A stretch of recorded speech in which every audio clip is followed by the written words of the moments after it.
Les conseils et astuces qui vous seront livrés dans cette vidéo sont ceux d'un amateur. Vous pourrez bien évidemment les reproduire chez vous, si vous disposez du matériel adéquat. Ceci est un message de la chaîne On se balade, approuvé par le ministère de YouTube. Abonnez-vous.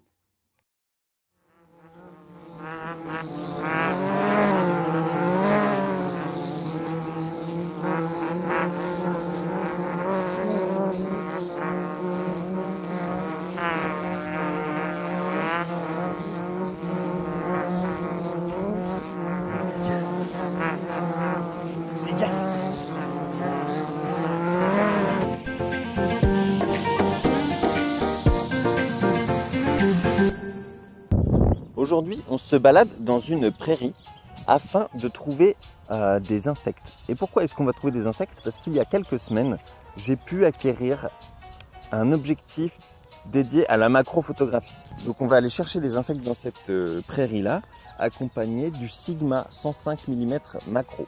Avant d'utiliser cet objectif et avant de vous montrer un petit diaporama, je vais quand même vous donner 2-3 conseils et astuces afin d'optimiser votre utilisation de cet objectif. Alors la première règle à respecter en macrophotographie, ça va être la règle des tiers. En fait, c'est une règle à respecter dans tout type de photo. On centre rarement un sujet. Bon, on peut le faire, mais il faut des raisons pour montrer une symétrie ou des choses comme ça. Dans la macrophotographie, on utilise ces règles-là aussi. La règle des tiers, ça va donner un aspect esthétique. Regardez, je vais vous montrer une photo d'araignée qui est sur un des tiers de l'image et une photo de mouche. Donc cette mouche que vous avez pu voir là, c'est la mouche que vous venez d'apercevoir, c'est la Scatophaga scaetoraria. Stercoraria. Oui, je triche. La Scatophaga stercoraria. Donc scatophaga, scato, donc caca, et phaga, donc manger. C'est mange caca. Donc c'est la mouche à merde. Elle est jolie, mais il en faut de ces petites bêtes comme ça. Donc voilà, première règle à respecter, règle des tiers. Une deuxième petite astuce que je vais vous montrer, je vais vous illustrer par l'intermédiaire de photos de coccinelle.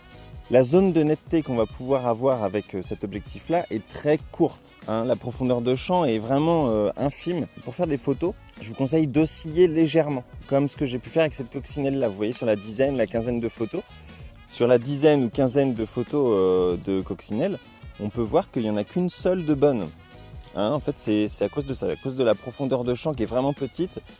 Donc voilà, faut vraiment pas hésiter à y aller en rafale. Avant, sur les pellicules, c'était beaucoup plus compliqué forcément, étant donné qu'il y avait un nombre très limité de photos. Là, faites-vous plaisir, mettez-vous en rafale, foirez vos photos, on n'en a rien à carrer. Troisième astuce, les horaires. La météo. Si vous voulez faire de la photo d'insectes, il va falloir se lever tôt.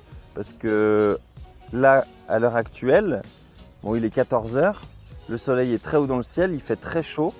Les insectes, ils sont au pic de leur activité. Donc là, ça va être impossible de pouvoir les prendre en photo. Dès qu'on va s'approcher, ils vont se barrer, ça va être une merde pas possible. On va pas pouvoir y aller. Alors si c'est pour faire 15 km pour aller prendre des photos de petites feuilles, autant rester dans son jardin. Merde. Quatrième conseil, ça va être d'utiliser, lorsqu'on va utiliser cet objectif, d'utiliser un filtre UV. Un conseil quand on fait une vidéo aussi, attendre que le tracteur ait fini de faire son bordel. Donc j'en étais où? Quatrième conseil, utiliser un filtre UV. Ça va être important parce que en fait, quand on va s'approcher des insectes, la lentille frontale pourra être en contact avec plein de saloperies, quoi. Donc vaut mieux protéger son objectif avec un filtre UV. Il ne servira pas pour les UV, mais il servira de protection, voilà, tout simplement.